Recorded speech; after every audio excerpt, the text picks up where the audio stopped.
There's so much potential. And this is an area of passion for me, whether it's spending my time when I was on Natural Resources Committee or on Fisheries Committee. One thing I hear from industry stakeholders in both sectors is how much potential there is within each of their sectors that is unrealized and untapped. And they feel like every time they go ahead to take advantage of the opportunities within those sectors, they feel like there's a big, heavy hand of government and bureaucracy that comes down on their backs that says, no, you can't do this. No, you can't go there. No, you can't expand in this area. The only way you can grow and develop is do it through our way. And as old Frank Sinatra used to famously sing, do it my way. And if you don't do it my way, then it's the highway. Well, quite frankly, we need to get them at the table so they have the opportunity to expand, grow, and develop and realize the potential that is theirs. And when I was preparing my remarks today, I can't help myself, Mr. Speaker, but I have to go to this famous of old stories. It's one I heard years ago as a young man, and I hope you'll indulge me, and you may recognize it as I read it. And there's a reason why this whole story came back to me today. Maybe you can relate to it somewhat. But when I think of Atlantic Canada and our potential, and I think of the frustrations that we have felt as Atlantic Canadians, oftentimes being overlooked, this story comes to mind. And it says, in a world of hills so steep and high, lived a little blue engine reaching for the sky. With a heart so bold and wheels that could, the little engine faced a challenge understood. On a sunny day with a load so grand, a shiny new train was stuck in the sand. The passengers fretted with their spirits so low, they needed to help make the journey go. The shiny trains, big and strong, said, we can't help, the hill's too long. But the little engine, with a gleam in its eye, stepped forward, ready to give it a try. I think I can, he said. Climbing the hill with hope widespread, coal-fired determination puffing and chugging, the little engine's spirit was truly tugging. The hill was steep and the challenge immense, yet the little engine with confidence chanted its mantra clear and loud. I think I can, I'm strong and proud. I know the honorable member from Scarborough agrees. Up the hill, the little engine strained. Raindrops falling, courage gained. I think I can, the little engine cried as it chugged along with a sense of pride.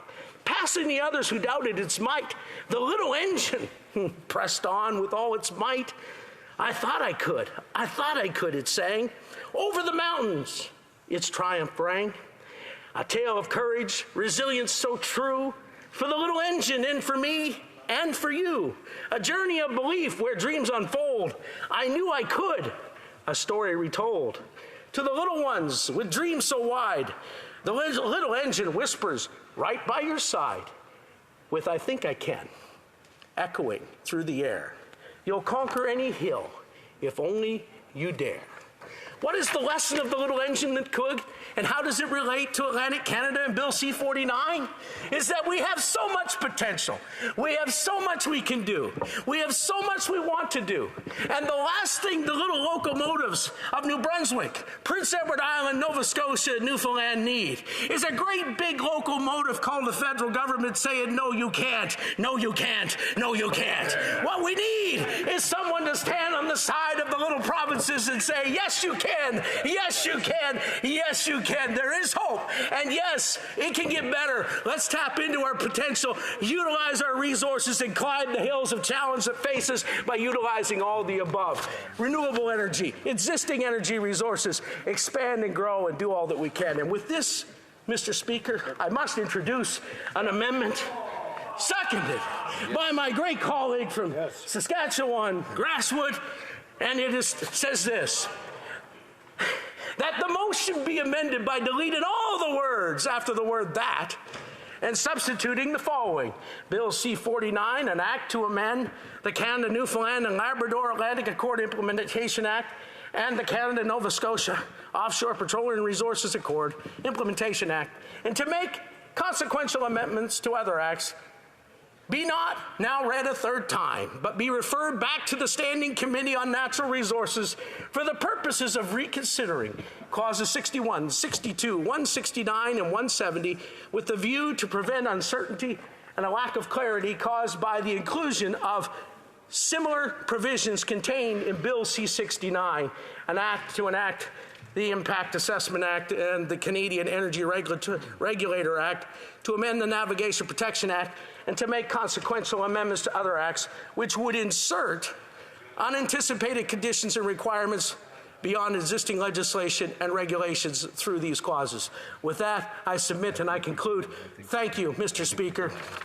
Here is the amendment. Thank you, folks.